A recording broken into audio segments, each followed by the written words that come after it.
After testing out the OPPO Enco W31, I came into this video with high expectations. So does the OPPO Enco W11 live up to them? Let's find out in today's video. Hey guys, Omoto here from C4 eTech, and if you do end up finding this video informative, then please consider subscribing and turning on notifications by hitting that bell icon. Let's now get started.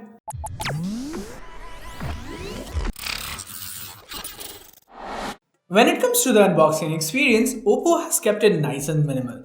We get the earbuds themselves, a charging and carrying case, extra ear tips, some documentation, and finally a Type-C charging cable. Yep, despite the budget price tag, OPPO has gone with a Type-C port on the Enco W11, and that earns them some brownie points in my book. As for the rest of the case, it's a glossy plastic design, a bit on the bulkier side, especially when compared to the likes of Redmi and Realme. Overall though, the construction here is solid. The lid closes with a nice snap, but I kinda miss the matte soft touch finish of the pebble-shaped case on the W31. Coming back to the W11, the case has this wide lip to the front, which I guess is supposed to make it easier to open. But like the W31, I struggled with this one as well. Once we did manage to open the lid though, we are greeted by two small in-ear style earbuds nestled snug inside the case. They are held together by pretty strong magnets, which means they won't pop out even if we shake them around while holding the case upside down. Nice. Taking them out of the case and the earbuds themselves feel really light.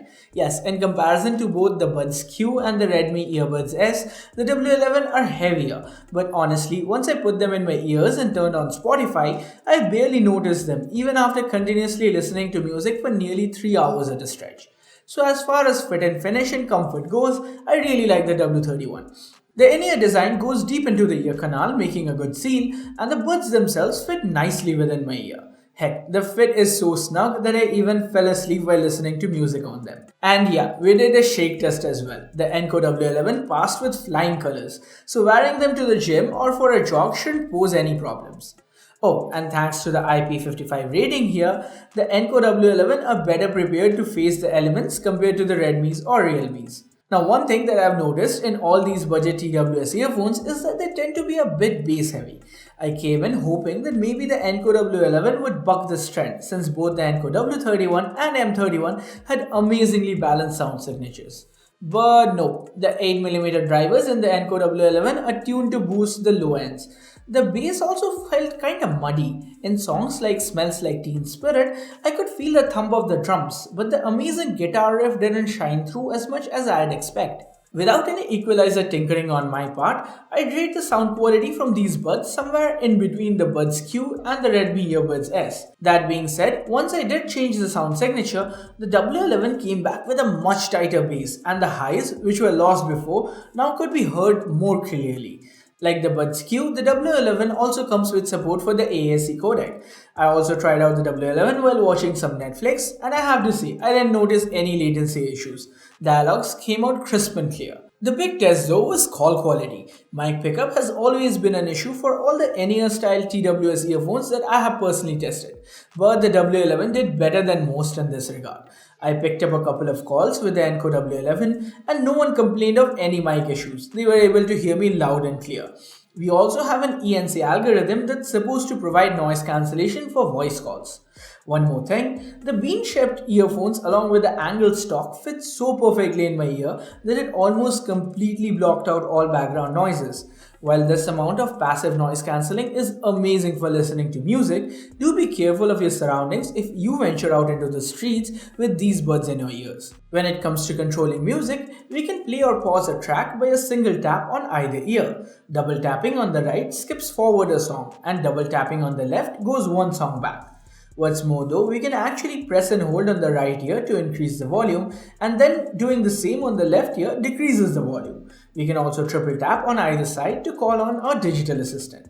As far as calls go, double tapping picks up and ends calls.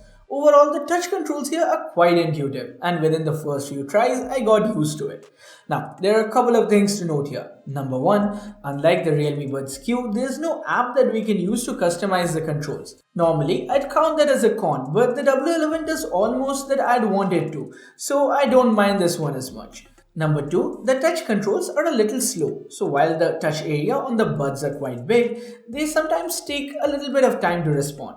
especially when you are changing tracks with a double tap. Now, the keen-eyed among you may have already noticed that I didn't say anything about a low latency gaming mode. Well, that's because OPPO hasn't included one here.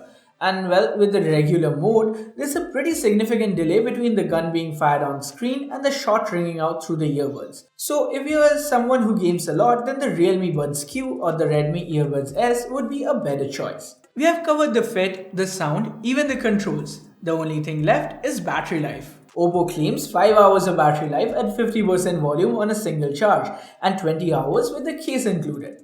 That's again better than Redmi and quite similar to the advertised times of the Realme Buds Q.